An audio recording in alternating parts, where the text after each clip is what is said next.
আসসালামু আলাইকুম। এটিএন বাংলা সংবাদে সবাইকে স্বাগত জানাচ্ছি নাবিলা রহমান।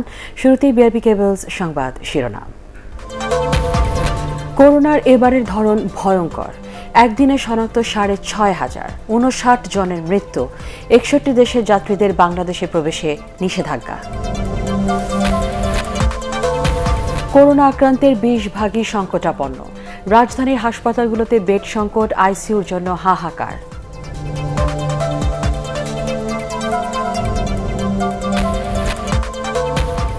সংক্রমণ প্রতিরোধে সবাইকে মাস্ক পরা ও স্বাস্থ্যবিধি মেনে চলার আহ্বান প্রধানমন্ত্রীর। সব নির্বাচন স্থগিত করেছে ইসি।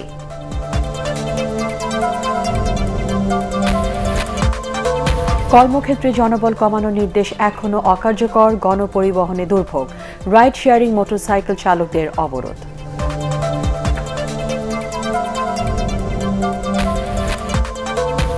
এবং ভিডিও ও ছবি দেখে তাণ্ডবে জড়িতদের চিহ্নিত করা হবে, ব্রাহ্মণবাড়িয়ায় আইজিপি।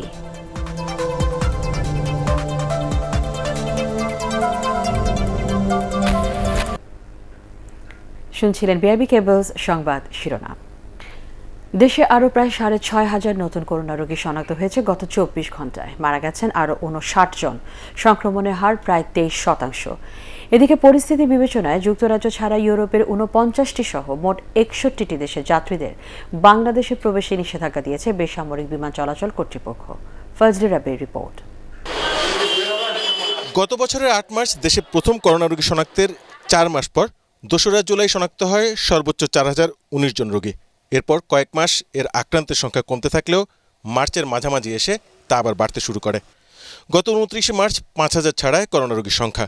এরপর থেকে রোজই ৫,০০০-এর উপরে নতুন রোগী শনাক্ত হচ্ছিল। বৃহস্পতিবার এসে এই সংখ্যা দাঁড়িয়েছে ৬,৪৫৯ জনে। ২৪ ঘন্টায় ২৮,১৯৮ জনের নমুনা পরীক্ষার বিপরীতে করোনা পজিটিভ হন এরা। শনাক্তের হার ২২.৯৪। অন্যদিকে দেশে প্রথম ধাপে করোনায় মৃত্যুর সংখ্যা সবচেয়ে বেশি ছিল গত বছরের ৩০ জুন ৬৪ জন। এরপর এ সংখ্যা ৫-এ নেমে আসে ফেব্রুয়ারি ২০ তারিখে। আবার গত কয়েকদিন ধরে ক্রমাগত বাড়ছে মৃতের সংখ্যা। স্বাস্থ্য অধিদপ্তরের হিসাবে গত ২৪ ঘন্টায় করোনায় আক্রান্ত হয়ে দেশে মারা গেছে অন্তত ৫৯ জন। অন্যদিকে যুক্তরাজ্য ছাড়া ইউরোপের সব দেশসহ আরও ১২টি দেশের যাত্রীদের বাংলাদেশে প্রবেশে নিষেধাজ্ঞা দিয়েছে বেসামরিক বিমান চলাচল কর্তৃপক্ষ। অন্য দেশগুলো হচ্ছে Argentina, Bahrain, Brazil, Chile, Jordan, Kuwait, Lebanon, Peru, Qatar, দক্ষিণ আফ্রিকা, তুরস্ক এবং উরুগুয়ে। ফজলে রাব্বি, এটিএন বাংলা, ঢাকা। করোনায় আক্রান্ত ২০ ভাগেরও বেশি রোগীকে এখন হাসপাতালে ভর্তি হতে হচ্ছে। ফলে হাসপাতালগুলোতে দেখা দিয়েছে তীব্র বেড সংকট। রাজধানীর 10টি সরকারি কোভিড হাসপাতালের ২৫০০ বেডের মধ্যে খালি আছে মাত্র ২০০টি। হাহাকার চলছে আইসিইউ বেডের জন্য। তবে স্বাস্থ্যমন্ত্রী জানালেন আরও ৩৫০০ বেড বাড়ানোর প্রক্রিয়া চলছে। মাহবুব কবির চপলের রিপোর্ট। করোনা পরীক্ষার প্রতিটি কেন্দ্রেই এখন মানুষের ভিড়। সংক্রমণ বেড়ে যাওয়ায় আশঙ্কা বাড়ছে, তাই কিছু লক্ষণ দেখা দিলেই মানুষ ছুটছেন পরীক্ষা করাতে। আমি সন্ধ্যা থেকে আসছি, কারণ আমার আশপাশে অনেকের দেখছি কোভিড পজিটিভ। আমার এক সপ্তাহ ধরে জ্বর, সর্দি, জ্বর, ঠান্ডা। টেস্ট ছাড়া তো আর ডাক্তারও বলতে পারবে না। এভাবে ভুগতেছি, এখন আমরা কি ভুগতে ভুগতে মারা যাব নাকি? পরীক্ষা করানো এসব মানুষের মধ্যে শতকরা ২৩ জনের করোনা পজিটিভ হচ্ছে। তাদের বড় একটা অংশকে হাসপাতালে চিকিৎসা নিতে হচ্ছে। ঢাকা শহরে সরকারি 10টি কোভিড হাসপাতালের ২৫০০ বেডের মধ্যে খালি আছে মাত্র ২০০টি, আর ১০৮টি আইসিইউ বেডের মধ্যে ফাঁকা আছে মাত্র 4টি। এছাড়া বেসরকারি 9টি হাসপাতালে ৯৪৬টি বেডের মধ্যে খালি আছে ৩৭৬টি। ১৮৮টি আইসিইউ বেডের খালি আছে ৪৭টি। আগে মানুষ অসুস্থ হতো, জ্বর হতো, কাশি হতো, আস্তে আস্তে আস্তে আস্তে একটা সময় গিয়ে শ্বাসকষ্ট হতো। এখন দেখা যাচ্ছে তার জ্বর কাশিও নাই, হঠাৎ করে তার রেসপিরেটরি ডিস্ট্রেস, শ্বাসকষ্ট নিয়ে শুরু হয়ে গেছে, স্যাচুরেশন কমে যাচ্ছে, অতি দ্রুত তাকে হাসপাতালে আসতেছে। যার জন্য আগে 5% লোকের জন্য ক্রিটিক্যাল অবস্থা হবে, 80% লোক বাসায় থাকতে পারে। এই ভেরিয়েন্টটাতে দেখা যাচ্ছে, লক্ষ্য করা যাচ্ছে ওই 5% না, ক্রিটিক্যালের পার্সেন্টেজটা আর একটু বেড়ে গেছে। ঢাকা মেডিকেলে নতুন 10টি আইসিইউ বেড চালু করা হয়েছে। অন্যান্য হাসপাতালেও বেড বাড়ানোর উদ্যোগ নিয়েছে সরকার। ঢাকার বাইরে ৪,৫০০-এর বেশি করোনা বেড এবং প্রায় ১৫০ আইসিইউ বেড খালি আছে। চাপ কমাতে সেগুলোতেও চিকিৎসা নেয়ার আহ্বান স্বাস্থ্যমন্ত্রীর। সব মিলে যদি আমরা ধরেন আরো 3,500 বেড, 3,000 থেকে 3,500 বেড আমরা বৃদ্ধি করলাম, কিন্তু রোগী যদি কিনা প্রত্যেকদিন 500 থেকে 1,000 রোগী ভর্তি হওয়ার জন্য আসে, তাহলে পরে তো এক সপ্তাহেরও কম সময়ের মধ্যে সমস্ত বেড ভরে যাবে। করোনার উচ্চ ঝুঁকিতে থাকা 31 জেলায়ও চিকিৎসা সুবিধা বাড়ানোর পরামর্শ দিচ্ছেন বিশেষজ্ঞরা। মাহবুব কবির চপল, এটিএন বাংলা, ঢাকা। করোনা সংক্রমণ নিয়ন্ত্রণে সবার সহযোগিতা চাইলেন প্রধানমন্ত্রী শেখ হাসিনা। টিকা নিলেও মাস্ক পরার পাশাপাশি স্বাস্থ্যবিধি মেনে চলতে সবার প্রতি আহ্বান জানান তিনি। জাতীয় সংসদের দ্বাদশ অধিবেশনের শোক প্রস্তাবের আলোচনায় এসব কথা বলেন প্রধানমন্ত্রী। তিনি বলেন, প্রথম দফায় যেভাবে সবকিছু নিয়ন্ত্রণ করা হয়েছিল এবারও সেভাবে নিয়ন্ত্রণ করতে হবে। যে কোনো অনুষ্ঠানে বেশি জনসমাগম না করা, সামাজিক দূরত্ব বজায় রাখা ও সীমিত লোকবল দিয়ে অফিস আদালত পরিচালনা করার নির্দেশ দেন প্রধানমন্ত্রী। গত অধিবেশন থেকে এ পর্যন্ত যেসব সংসদ সদস্য, সাবেক মন্ত্রী, রাজনীতিবিদ, লেখক, সাংবাদিক সহ বিশিষ্ট জনেরা মারা গেছেন তাদের আত্মার মাগফিরাত কামনা করেন প্রধানমন্ত্রী। করোনায় মারা যাওয়া সিলেট 3 আসনের সংসদ সদস্য মাহমুদুজ্জামান চৌধুরীর মৃত্যুতে শোক প্রস্তাব আনার পর সংসদ মুলতবি করা হয়। জনসমাগমটা না হয় সেদিকে বিশেষভাবে দৃষ্টি রাখার জন্য আমি অনুরোধ জানাচ্ছি। কারণ সবার মনে হচ্ছিল যে সবকিছু একদম ঠিক হয়ে গেছে, কারণ আমরা আসলে একেবারে কমিয়ে সবকিছু নিয়ন্ত্রণেও এনেছিলাম, আমাদের অর্থনৈতিক কাজগুলিও চলছিল এবং অফিস আদালতে আমরা বলে দিয়েছি যে সেখানে সীমিত লোক নিয়ে আমাদের কাজ করতে হবে। কারণ হোক আর না হোক মাস্কটা থাকলে পরে, কারণ এটা তো সংক্রামক হয় নাকের নিঃশ্বাস প্রশ্বাস থেকে, কাজে সেই দিকে একটু সবাইকে বিশেষ দৃষ্টি দেওয়ার জন্য আমি অনুরোধ জানাচ্ছি। কারণ আমরা আসলে এখানে অনেকেই হারিয়েছি যাদের আমাদের হারানোর কথা ছিল না। করোনা পরিস্থিতির কারণে প্রথম দফা ইউনিয়ন পরিষদ, ষষ্ঠ দফা পৌরসভা ও লক্ষ্মীপুর 2 আসনের উপনির্বাচন স্থগিত করেছে নির্বাচন কমিশন। আগামী 11 এপ্রিল এসব নির্বাচন অনুষ্ঠিত হওয়ার কথা ছিল। প্রধান নির্বাচন কমিশনার কে এম নুরুল হুদার সভাপতিত্বে কমিশন সভায় এই সিদ্ধান্ত নেওয়া হয়। সংবাদ সম্মেলনে ইসির অতিরিক্ত সচিব অশোক কুমার দেবনাথ জানান, করোনা পরিস্থিতি স্বাভাবিক না হওয়া পর্যন্ত সব নির্বাচন স্থগিত করা হলেও 4 এপ্রিল পাবনার সুজানগর পৌরসভা নির্বাচন অনুষ্ঠিত হবে।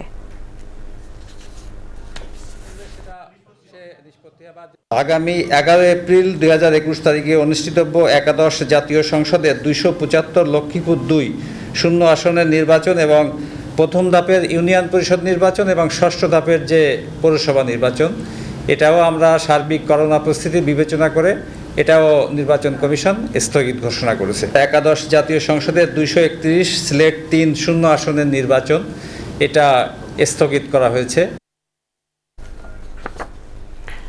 করোনা ভাইরাসের উচ্চ সংক্রমিত এলাকা কক্সবাজার সহ দেশের কয়েকটি জেলায় বিশেষ পদক্ষেপ নিয়েছে প্রশাসন।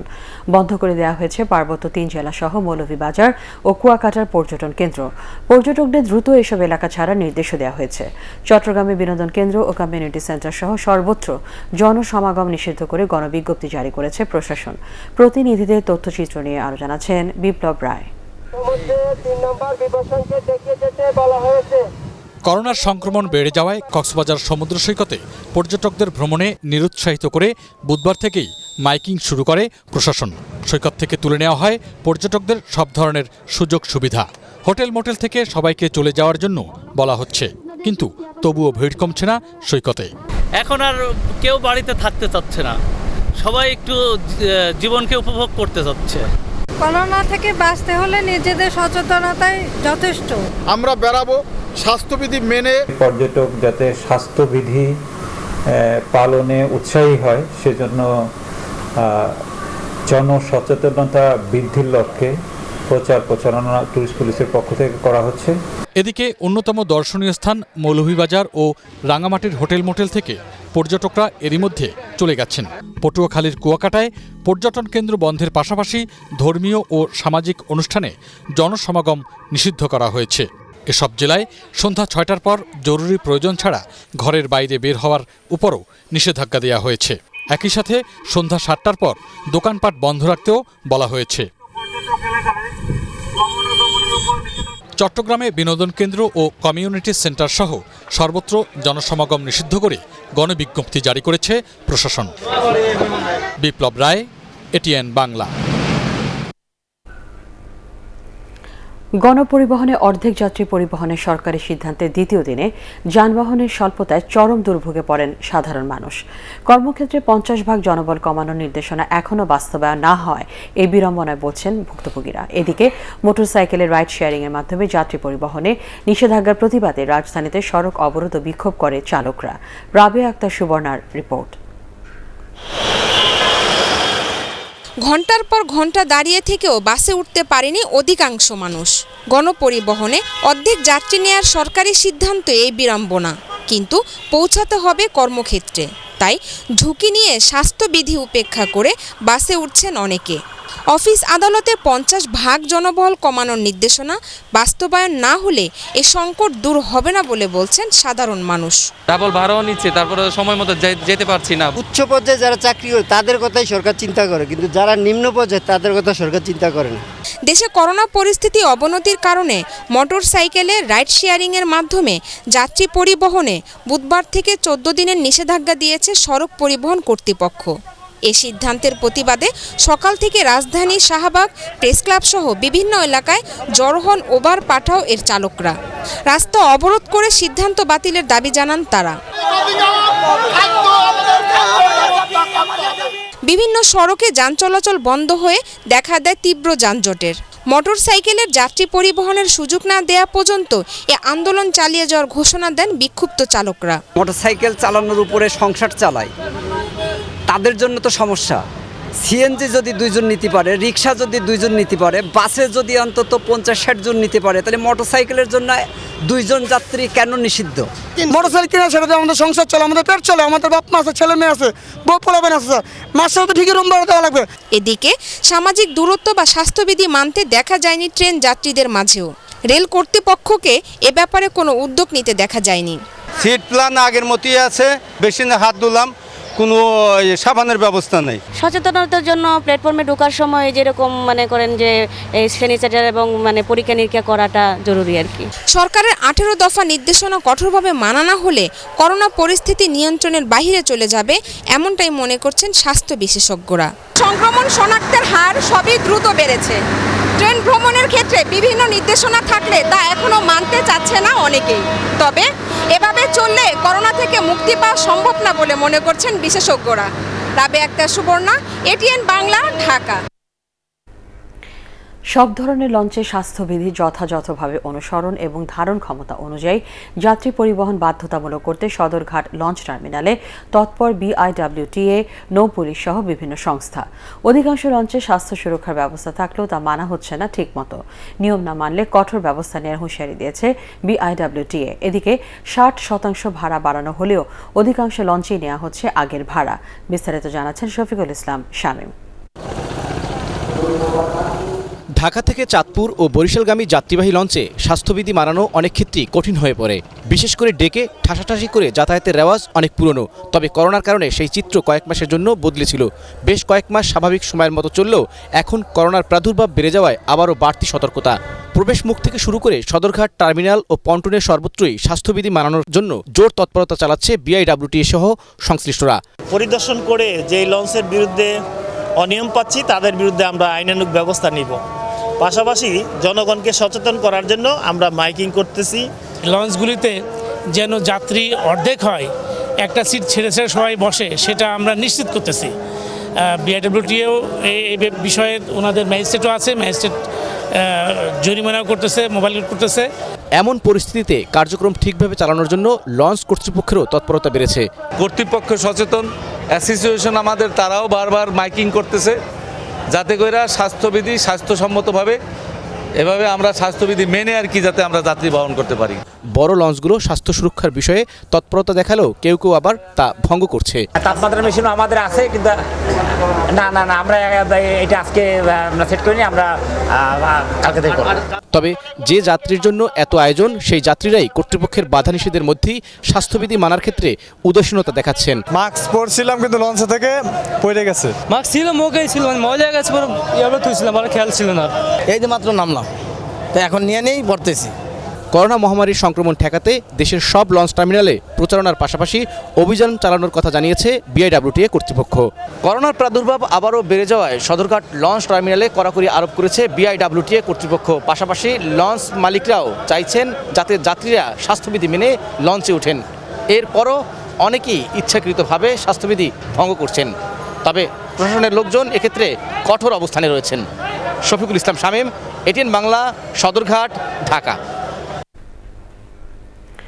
ব্রাহ্মণবাড়িয়ার তাণ্ডবের ঘটনা ভিডিও ও স্থিরচিত্র দেখে অপরাধীদের চিহ্নিত করে আইনের আওতায় আনা হবে বলে জানিয়েছেন পুলিশ প্রধান ডক্টর বেনজির আহমেদ। হেফাজতে ইসলামের হামলায় ক্ষতিগ্রস্ত বিভিন্ন স্থাপনা পরিদর্শন শেষে সাংবাদিকদের এ কথা বলেন তিনি। বর্বরোচিত এ হামলায় মাদ্রাসার কোমলমতি শিশুদের ব্যবহার করা হয়েছে বলে উল্লেখ করেন তিনি। এ ঘটনায় পুলিশের কোনো গাফিলতি ছিল কিনা তাও খতিয়ে দেখা হচ্ছে বলে জানান আইজিপি। রিপোর্ট করছেন মাহমুদুর রহমান। ব্রাহ্মণবাড়িয়ায় হেফাজতের তাণ্ডবের 5 দিন পর বৃহস্পতিবার ক্ষতিগ্রস্ত এলাকা পরিদর্শনে যান পুলিশ প্রধান ডক্টর বেনজির আহমেদ। ওস্তাদ আলাউদ্দিন খাঁ পৌর মিলনায়তন, পৌরসভা কার্যালয়, বঙ্গবন্ধু স্কয়ার, আলাউদ্দিন সঙ্গীতাঙ্গন, সদর উপজেলা ভূমি অফিস ও প্রেস ক্লাব সহ বেশ কয়েকটি ক্ষতিগ্রস্ত স্থাপনা ঘুরে দেখেন তিনি। পরে দুপুরে স্থানীয় প্রেস ক্লাবে সাংবাদিকদের মুখোমুখি হন পুলিশ প্রধান। তিনি বলেন, হেফাজতের তাণ্ডবের প্রত্যেকটি ঘটনার তদন্ত হবে এবং অপরাধী যেই হোক আইনের আওতায় আনা হবে। বর্তমানে যে ইনসিডেন্টগুলো ঘটেছে প্রত্যেকটা স্টিল এবং ভিডিও ফটোগ্রাফি আমাদের কাছে আছে এবং আমরা এই স্টিল এবং ভিডিও দেখে প্রত্যেককে চিহ্নিত করার চেষ্টা করছি। আমরা বলতে চাই যিনি অন্যায় করবেন তাকে অবশ্যই আইনের মুখোমুখি দাঁড় করাতে হবে, দাঁড় করা হচ্ছে। পুলিশের শীর্ষ কর্মকর্তা আরও বলেন, ব্রাহ্মণবাড়িয়া শহরে 32 লাখ লোক বসবাস করে। সন্তানদের দিনী শিক্ষা দেওয়ার জন্য এ জেলায় প্রতিষ্ঠা করা হয়েছে 574টি মাদ্রাসা, যাতে পড়াশোনা করছেন 1 লাখ ছাত্র। এই যে ন্যাক্কারজনক ঘটনা, এটিতে ঘৃণা প্রকাশের ভাষা আমাদের নাই।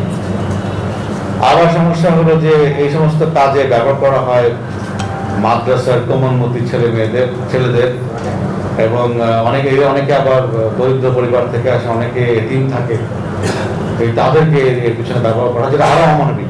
মাইকে ঘোষণা দিয়ে তাণ্ডব চালালেও পুলিশ কার্যকর কোনো ব্যবস্থা নিতে পারেনি। সাংবাদিকদের এমন প্রশ্নের জবাব দেন পুলিশ প্রধান। এই ধরনের একাধিক আমরা তদন্ত কমিটি করেছি, যদি এই ধরনের কোনো অ্যানাউন্সমেন্ট করে থাকে, এটা তার এই ধরনের অ্যানাউন্সমেন্ট করা তার কোনোক্রমেই প্রফেশনাল দায়িত্বের মধ্যে পড়ে না। এটা খুবই হবে একটা অপেশাদার কার্যক্রম এবং আমরা পুলিশে এই ধরনের ইনডিসিপ্লিন এবং অপেশাদার লোকজনকে আমাদের দরকার নেই। র্যাব মহাপরিচালক চৌধুরী আব্দুল্লাহ মামুন, পুলিশের বিশেষ শাখার প্রধান মনিরুল ইসলাম ও চট্টগ্রাম রেঞ্জের ডিআইজি আনোয়ার হোসেন এ সময় উপস্থিত ছিলেন। ভারতের প্রধানমন্ত্রী নরেন্দ্র মোদীর বাংলাদেশ সফরকে কেন্দ্র করে সরকারি বেসরকারি স্থাপনায় হামলা, ভাঙচুর ও অগ্নিসংযোগ করে হেফাজতের কর্মীরা। মাহমুদুর রহমান, এটিএন বাংলা। বিএনপির ভারপ্রাপ্ত চেয়ারম্যান তারেক রহমানের স্ত্রী ডাক্তার জুবাইদা রহমানের দুর্নীতি মামলা বাতিলের বিষয়ে আগামী 8 এপ্রিল রায় দেবে আপিল বিভাগ। এ বিষয়ে শুনানি শেষে প্রধান বিচারপতি সৈয়দ মাহমুদ হোসেনের নেতৃত্বাধীন আপিল বেঞ্চ এ আদেশ দেন। 2017 সালের 12 এপ্রিল মামলা বাতিলে জারি করা রুল খারিজ করে দেয় হাইকোর্ট। একই সাথে জুবাইদা রহমানকে 8 সপ্তাহের মধ্যে বিচারিক আদালতে আত্মসমর্পণের নির্দেশ দেওয়া হয়। ওনার বিরুদ্ধে দুর্নীতি দমন কমিশন আইন 27-এর 1 ধারা এবং বাংলাদেশ দণ্ডবিধির 109 ধারা অ্যাভেটমেন্ট অপরাধের প্ররোচনা দেওয়ার অভিযোগ, সেটা বিস্তারিত শুনানি হয়েছে। পুঙ্খানুপুঙ্খানু হাইকোর্টের রায় বিশ্লেষণ করা হয়েছে। আমরা দুপক্ষই আর্গুমেন্ট করেছি। আদালত অত্যন্ত গুরুত্ব সহকারে বিষয়টি দেখেছেন, শুনেছেন, আমাদের বিভিন্ন প্রশ্ন করেছেন। আমরা দুপক্ষই প্রশ্নের জবাব দিয়েছি। আগামী 8 তারিখ রায় হবে। রোজাকে সামনে রেখে সারা দেশে ন্যায্য মূল্যে পণ্য বিক্রি শুরু করেছে টিসিবি। বাজার সহনীয় রাখতে এই কার্যক্রম শুরু করলেও এবার তেল, চিনি ও পেঁয়াজের দাম বাড়ল। দাম বাড়িয়ে লিটার প্রতি 100 টাকা করে সয়াবিন তেল এবং আমদানি করা পেঁয়াজ বিক্রি হচ্ছে 20 টাকা কেজিতে। টিসিবি বলছে পণ্যের পর্যাপ্ত মজুদ রয়েছে, তবে বিক্রয় কার্যক্রমে স্বাস্থ্যবিধি মানায় নজরদারি বাড়ানোর দাবি ক্রেতাদের। শেরফুল আলমের রিপোর্ট। কম দামে পণ্য সংগ্রহে ভিড় ভ্রাম্যমাণ ট্রাকে। বাজার থেকে দাম কম হওয়ায় এসব পণ্যের চাহিদাও বেশি। রমজান মাস উপলক্ষে পূর্ব প্রস্তুতি নিয়ে 2 সপ্তাহ আগেই টিসিবি চিনি, মসুর ডাল, ছোলা, তেল ও পেঁয়াজ বিক্রি করছে। সারা দেশে 500টি ভ্রাম্যমাণ ট্রাকে কেজি প্রতি চিনি 55, ডাল 55, ছোলা 55 টাকা দরে বিক্রি করছে। কষ্ট করে দাঁড়াই লইছি ডালের লেগে, তেলের লেগে, চিনির লেগে। আমরা তো কিনা পারি না, এর লেগে এখানে আইছি, এখানে একটু কমে। রুজি নাই, রোজগার নাই, এখন আবার যদি দাম দেয় বাড়াইয়া তাহলে তো সমস্যা।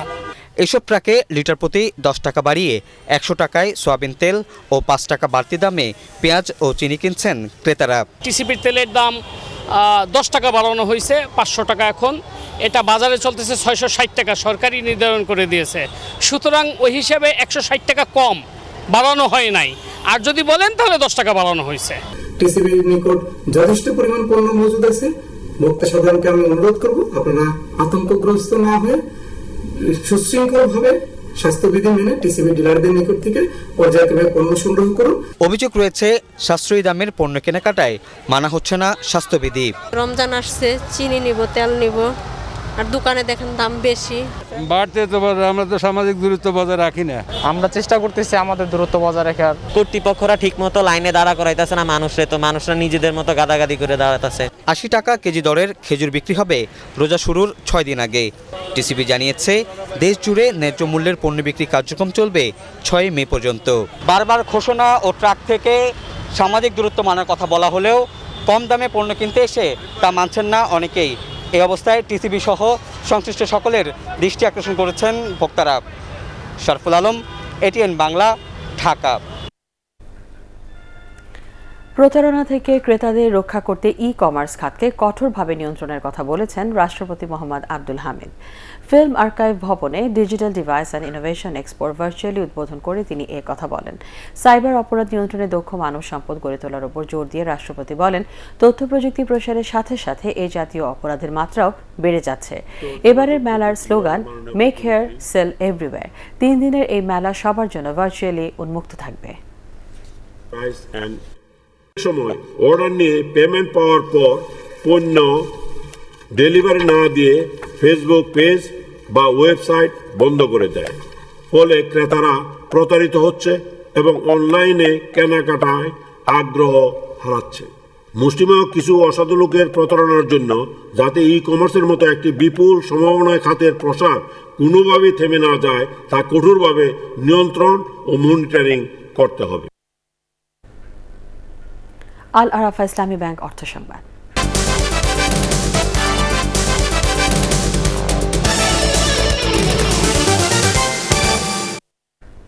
সফলভাবে বোরো ধান ঘরে তুলতে পারলে চালের দাম কমে আসবে বলে জানিয়েছেন কৃষিমন্ত্রী ডক্টর আব্দুর রাজ্জাক। অনলাইনে বোরো ধান কাটা উদ্বোধন করে এ কথা বলেন মন্ত্রী। তিনি বলেন, লক্ষ্যমাত্রার চেয়ে এবছর কমপক্ষে 3 লাখ টন বেশি চাল উৎপাদন হয়েছে। চালের দাম বাড়ার কারণে আমরা এবার শুরু থেকেই আমরা পরিকল্পনা নিয়েছিলাম যে কোনো মূল্যে উৎপাদন বাড়াতে হবে।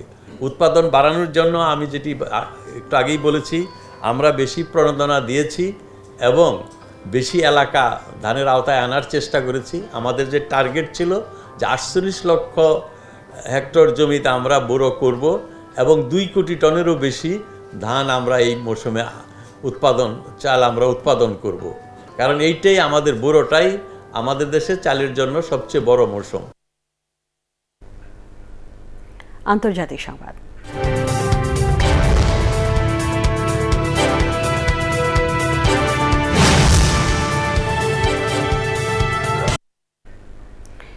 এলাকাভিত্তিক নয়, এবার গোটা ফ্রান্স জুড়ে জারি হলো 3য় দফায় লকডাউন। প্রেসিডেন্ট ইমানুয়েল ম্যাক্রঁ জাতির উদ্দেশ্যে দেওয়া ভাষণে জানান, সংক্রমণ নিয়ন্ত্রণে না আসায় এই সিদ্ধান্তটি নিতে হয়েছে। এর আগে লকডাউনের আওতায় ছিল কেবল অধিক ঝুঁকিপূর্ণ এলাকাগুলো। নতুন স্বাস্থ্যবিধির আওতায় জরুরি প্রয়োজন ছাড়া 10 কিলোমিটারের বাইরে কেউই যেতে পারবেন না। এদিকে ইউরোপ জুড়ে ভ্যাকসিন সরবরাহের ধীর গতিকে অগ্রহণযোগ্য বলে তীব্র সমালোচনা করেছে বিশ্ব স্বাস্থ্য সংস্থা WHO। এই অঞ্চলে করোনা পরিস্থিতি ক্রমেই ভয়ানক রূপ নিচ্ছে বলে সতর্ক করে দিয়েছে সংস্থাটি। ইউরোপের প্রায় 90 কোটি মানুষের মাত্র 10% প্রথম ডোজের টিকা পেয়েছেন। আলেশা মার্ট বাংলাদেশ নিউজিল্যান্ড T20 সিরিজের খবর।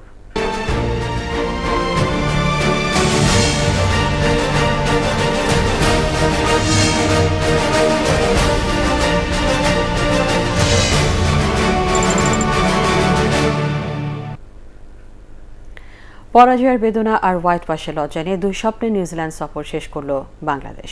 সিরিজের তৃতীয় ও শেষ টি-20 ম্যাচে স্বাগতিকদের কাছে ৬৫ রানে হারল বাংলাদেশ।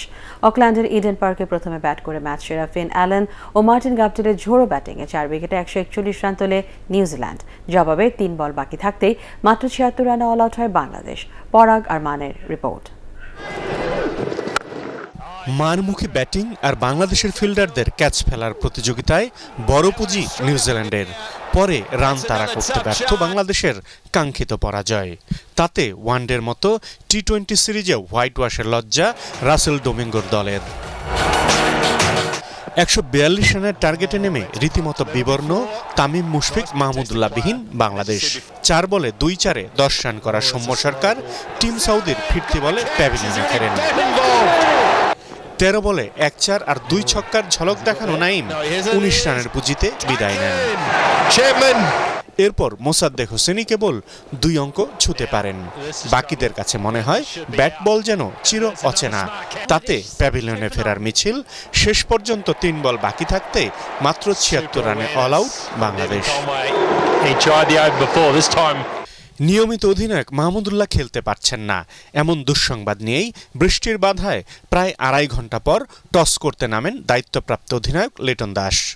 ১০ ওভারের এই ম্যাচে নেমেই ব্যাটিং তাণ্ডব ব্ল্যাক ক্যাপ ওপেনারদের। পাওয়ার প্লের প্রথম ৩ ওভারেই দলের রান ৪৩। টানা ২ ছক্কায় মেহেদী হাসানকে স্বাগত জানানো মার্টিন গাপটিল মেহেদীর চতুর্থ বলেই ফেরেন সাজঘরে। এই খরুচে বোলারের শিকার হওয়ার আগে ১৯ বলে গাপটিলের পুঁজিতে যোগ ৪৪ রান। অবশ্য বাংলাদেশি ফিল্ডাররা সবচেয়ে বেশি সদয় ছিলেন ফিন অ্যালেনের উপর। ৩ বার জীবন পেয়ে ১৮ বলে 50 করা অ্যালেন তাসকিনের শিকার হন। তার আগে ২৯ বলের তাণ্ডবে তোলেন তিনি ৭১ রান। শেষ পর্যন্ত ৪ উইকেট হারানো নিউজিল্যান্ড সংগ্রহ করে ১৪১ রান। ওভারে ১৪ রানের বেশি এক অসীম টার্গেট তখন বাংলাদেশের। পরাগ আরমান, এটিএন বাংলা।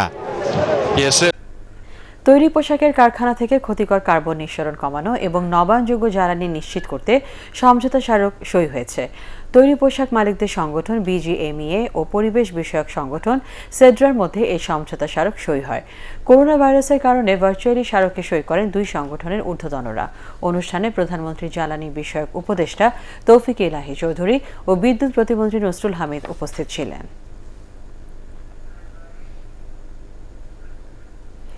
সাংবাদিক নির্যাতনকারী ব্যক্তি ও প্রতিষ্ঠানের বিরুদ্ধে আইনগত ব্যবস্থা নেওয়ার দাবি জানিয়েছে ঢাকা সাংবাদিক union ডিইউজে।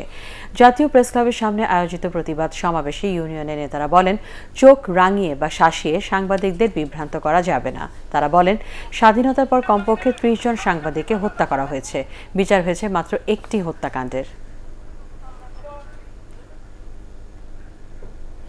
CTSB DIG Mohammad Ali মিয়ার মা উম্মে সালেহার পঞ্চম এবং স্ত্রী বিসিএস ২০তম ক্যাডারের সাবেক উপসচিব সাবরিনা শারমিনের দ্বিতীয় মৃত্যুবার্ষিকী আজ।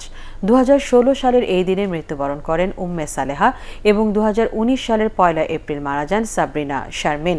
তাদের আত্মার মাগফিরাত কামনা করে আত্মীয় স্বজন ও শুভানুধ্যায়ীদের কাছে দোয়া চেয়েছেন পরিবারের সদস্যরা।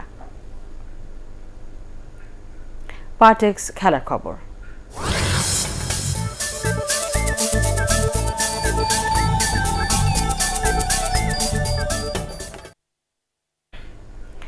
জাতীয় ক্রিকেট লিগে দ্বিতীয় রাউন্ডের খেলায় খুলনাকে ৭ উইকেটে হারালো রংপুর বিভাগ। তবে সিলেট ও ঢাকা এবং চট্টগ্রাম ও ঢাকা মেট্রোর মধ্যকার ম্যাচ ড্র হয়েছে। রংপুরে খুলনার বিপক্ষে জয় পেতে দ্বিতীয় ইনিংসে স্বাগতিকদের দরকার ছিল ১১৭ রান। ৩ উইকেটে ১২০ রান তুলে অনায়াসে জয় পায় তারা। ২ ইনিংসে ১২ উইকেট তুলে নিয়ে ম্যাচ সেরা হন রংপুরের পেসার মুকিদুল ইসলাম। এদিকে কক্সবাজারের শেখ কামাল আন্তর্জাতিক স্টেডিয়ামে জয় পেতে সিলেটের বিপক্ষে ৩১০ রানের টার্গেট পেয়েছিল ঢাকা বিভাগের, কিন্তু দ্বিতীয় ইনিংসে ৫ উইকেটে ১৪৭ রান করলে ম্যাচটি ড্র হয়। কক্সবাজারের অন্য ম্যাচে চট্টগ্রাম বিভাগের সাথে ড্র করে ঢাকা মেট্রো। শেষ করার আগে বিআরবি কেবলস সংবাদ শিরোনাম জানিয়ে দিচ্ছি আরেকবার। করোনার এবারের ধরন ভয়ঙ্কর। একদিনে শনাক্ত ৬৫০০, ৫৯ জনের মৃত্যু। ৬১ দেশের যাত্রীদের বাংলাদেশে প্রবেশে নিষেধাজ্ঞা। করোনা আক্রান্তের ২০ ভাগই সংকটাপন্ন। রাজধানীর হাসপাতালগুলোতে বেড সংকট, আইসিইউর জন্য হাহাকার।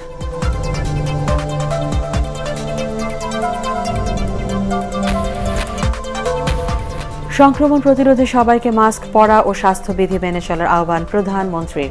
সব নির্বাচন স্থগিত করেছে ইসি।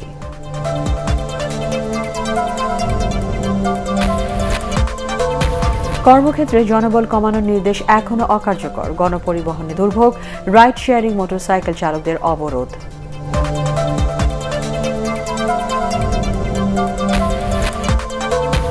এবং ভিডিও ও ছবি দেখে তাণ্ডবে জড়িতদের চিহ্নিত করা হবে, ব্রাহ্মণবাড়িয়ায় আইজিপি।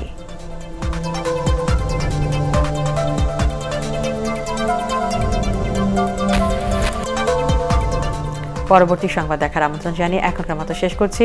করোনা ভাইরাস থেকে নিজেকে সুরক্ষিত রাখতে মাস্ক পরুন, বারবার হাত পরিষ্কার করুন। ATN বাংলা সংবাদ ইউটিউবে দেখতে ব্রাউজ করুন, youtube/ATN Bangla News।